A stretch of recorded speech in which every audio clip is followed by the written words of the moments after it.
স্থানে যদি 10টা টুকায় ছাত্রলীগ নামার সাহস পায়, আগামীকালকে বিভাগীয় শহরগুলোতে 20টা নামার সাহস করবে। আর 20টা বিভাগীয় শহরে যদি সাহস পায়, আগামী দিনে জেলা পর্যায়ে 100টা নামার চেষ্টা করবে। আর এবারেই আমাদের বিভিন্ন জায়গায় গাপ্পি মেরে থাকা ছাত্রলীগের, আওয়ামী লীগের যে সমস্ত দালালরা প্রশাসনে, পুলিশে, র্যাবে, বিভিন্ন সংস্থায় আছে, এরাও চিন্তা করবে নতুন করে হাসিনাকে কিংবা আওয়ামী লীগকে আনা যায় কিনা। তাহলে আমাদের কথা থাকবে, আমরা কি আওয়ামী লীগকে, ছাত্রলীগকে সেই সুযোগ দিতে পারি? আমি আপনাদের কাছে জানতে চাই, বুয়েটে আমার ভাই আব্বাকে কারা হত্যা করেছে? জাহাঙ্গীরনগরে 100 আমাদের ভুলকে দর্শিতা করে সেঞ্চুরি উদযাপন করেছে কারা? এমসি কলেজে আমাদের বোনকে তার স্বামীর সামনে দর্শন করেছে কারা? আমাদের ভাই সাইদকে হত্যা করেছে কারা? মীর মুক্তকে হত্যা করেছে কারা? এই ছাত্রলীগ হেলমেট বাহিনীকে আমরা কি আবারও বাংলাদেশে জায়গা দিতে পারি? জায়গা দিতে পারি? নতুন সরকারের প্রতি আপনারা কোনোভাবেই ভারত কিংবা আওয়ামী লীগের ব্যাপারে নমনীয়তা পোষণ করবেন না। আমাদের ছাত্র সমাজ মেনে নিবে না। একটা কথা মনে রাখবেন, উদারতার নামে জালেমদের প্রতি নমনীয়তা, মাসলুমদের সাথে গাদ্দারি। উদারতার নামে শহীদদের সাথে নমনীয়তা, শহীদদের প্রতি জুলুম করা হবে যদি আপনারা জালেমদের সাথে নমনীয়তা দেখান। জালেমদের সাথে, আওয়ামী লীগের সাথে, ভারত ইস্যুতে কোন নমনীয়তা চলবে না, চলতে দেওয়া হবে।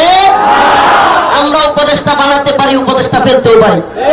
ছাত্র সমাজ আপনাদেরকে এজন্য এনেছে যে আপনারা বিপ্লবের স্পিরিট বুঝবেন, আমাদের পাঁচ বোঝার চেষ্টা করবেন।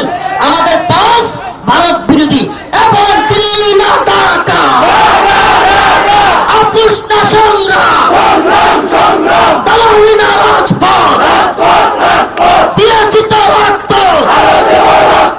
ইসলামের দালালেরা হাসিনার বুলেটের সামনে দাঁড়িয়ে, কামানের সামনে দাঁড়িয়ে নিজেদের জীবন বাজি দিয়ে এই নতুন স্বাধীনতা আমাদেরকে এনে দিয়েছে। আপনারা তাদেরকে দয়া করে বিতর্কিত করবেন না। এই ছাত্র সমাজকে একা ঠেলে দিবেন না। এ দেশটা আমাদের, এ জাতি, আমরা ঐক্যবদ্ধ থাকবো। প্রিয় সমন্বয়ক ভাইরা, আপনাদের প্রতি আমাদের উদারতা আহ্বান থাকবে। আমাদের এখানে উপস্থিত আছেন প্রিয় সমন্বয়ক হাসনাত আব্দুল্লাহ ভাই, উপস্থিত আছেন সার্জিস ভাই, অনেক ভাইরা আমাদের এখানে উপস্থিত আছেন। তাদের প্রতি আমাদের আহ্বান থাকবে, আপনারা একটা সুন্দর একটা প্ল্যান করেন। আমরা চাই বাংলাদেশে 2024-এর 5 আগস্টে বিপ্লবকে আরো সুসংগঠিত করতে চান তো আপনারা? সেটা কিভাবে সুসংগঠিত হবে? এটা সুসংগঠিত হবে যদি আমরা আমাদের এই ভাইদেরকে নিয়ে মাদ্রাসার ছাত্রদের কাছে যেতে পারি, এবং যদি আমরা মাদ্রাসার ছাত্ররা, আলিয়ার ছাত্ররা আজকে আমরা স্কুল, কলেজ, ভার্সিটিতে আমাদের ভাইদের পাশে দাঁড়াতে পারি, আমাদের মধ্যে একটা কঠিন ঐক্য গড়ে উঠবে। আমি বলবো রাজনৈতিক ফায়দা হাসিলের স্বার্থকে বাদ দিয়ে আমাদেরকে ঐক্যবদ্ধ হতে হবে। তরুণ প্রজন্মের, আমি বাহবা নেওয়ার জন্য বলছি না, তরুণ প্রজন্মের আলেম সমাজ, ছাত্র সমাজকে বলি, আমাদেরকে পুলিশ মাহফিলে যাওয়ার সময় বাধা দিত, মঞ্চ থেকে মাইক কেড়ে নিত, আমাদেরকে মসজিদে মাদ্রাসায় গুলি করে, ছোট্ট ছোট্ট ছাত্রদেরকে গুলি করে মেরেছি কি মারা নাই? এই অবস্থা আমরা ফেস করেছি। আমি আপনাদের কাছে বলবো, যে স্বাধীনতা আমাদের ছাত্র সমাজ নিজেদের জীবনের ঝুঁকি নিয়ে আমাদেরকে উপহার দিয়েছে, আমরা খামখায় কিংবা মাহফিলে বসে থেকে সেই নতুন বিপ্লবকে নস্যাৎ করতে দিতে পারি? আমি আরেকটা কথা আপনাদের সামনে বলে যেতে চাই। আজকে যদি আমরা মনে করি আমরা অবহেলার ঘুমিয়ে থাকি, চারে ছাত্রলীগ আওয়ামী লীগ কোথায় নামবে, এরা তো নামার সাহসী নাই, অবহেলা করি, তবে আমার একটা কথা মনে রাখবেন, শত্রুকে অবহেলা করা এটা কিন্তু বুদ্ধিমানের কাজ নয়।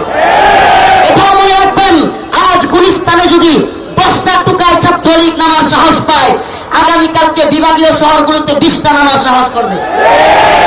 আর 20টা বিভাগীয় শহরে যদি সাহস পায়, আগামী দিনে জেলা পর্যায়ে 100টা নামার চেষ্টা করবে। আর এভাবেই আমাদের বিভিন্ন জায়গায় গাপ্পি মেরে থাকা ছাত্রলীগের, আওয়ামী লীগের যে সমস্ত দালালরা পুলিশে, র্যাবে, বিভিন্ন সংস্থায় আছে, এরাও চিন্তা করবে নতুন করে হাসিনাকে কিংবা আওয়ামী লীগকে আনা যায় কিনা। তাহলে আমাদের কথা থাকবে, আমরা কি আওয়ামী লীগকে, ছাত্রলীগকে সেই সুযোগ দিতে পারি? আমি আপনাদের কাছে জানতে চাই, বুয়েটে আমার ভাই আপনাকে কারা হত্যা করেছে? জাহাঙ্গীরনগরে 100 আমাদের ভুলকে ধর্ষিতা করে সেঞ্চুরি উদযাপন করেছে এরা কারা? এমসি করেছে আমাদের বোনকে তার স্বামীর সামনে ধর্ষণ করেছে কারা? আমাদের ভাই সাইদকে হত্যা করেছে কারা? মীর মুক্তকে হত্যা করেছে কারা?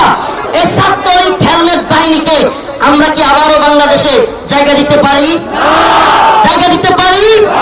আমরা মাদ্রাসার পক্ষ থেকে, আলেমদের পক্ষ থেকে আপনাদেরকে বলতেছি, আমি আমার কথা বলি, আমার আহলিয়া প্রেগন্যান্সি অবস্থায় মেডিকেলে ভর্তি ছিল, তবুও আমি 4 আগস্ট, আপনারা হয়তো মিডিয়ার মাধ্যমে কিংবা ফেসবুকে দেখেছেন, 4 আগস্ট আমার প্রেগন্যান্সি অবস্থায় আমার ওয়াইফকে রেখে আমি ওই রাতে 4 আগস্ট রওনা হয়েছিলাম নেত্রকোনা পার হয়ে ময়মনসিংহের পথে।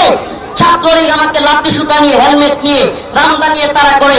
আলহামদুলিল্লাহ, নেত্রকোনার শ্যামগঞ্জের যুব সমাজ, ছাত্র সমাজ আমার পাশে এগিয়ে এসেছিল এবং তারা ছাত্রলীগকে প্রতিহত করেছিল। আমরা যদি আগামী বাংলাদেশ বুড়াদেরকে দিয়ে আর আশা করা যায় না, এটা মনে রাখবেন। যুবক যার, যুদ্ধে যাবার সময় তার। আমাদেরকে রিমান্ড দেওয়া হয়েছে, আমাকে বলা হয়েছে, আমি বলেছি এই প্রধানমন্ত্রী যার কোনো ভিত্তি নাই তারে আমি মানি না, এজন্য আমাকে নিষিদ্ধ করা, আমাকে রাষ্ট্রদ্রোহী এগুলো বলে চালিয়ে দেওয়ার চেষ্টা করেছিল। আল্লাহর ফয়সালা, আজকে ছাত্রলীগ নিষিদ্ধ হয়ে গিয়েছে। আমাদের উদাত্ত আহ্বান থাকবে, আখির পয়গাম, আমার শেষ কথা, নামাজের সময় হয়ে যাচ্ছে, আমি নামাজে চলে যাব।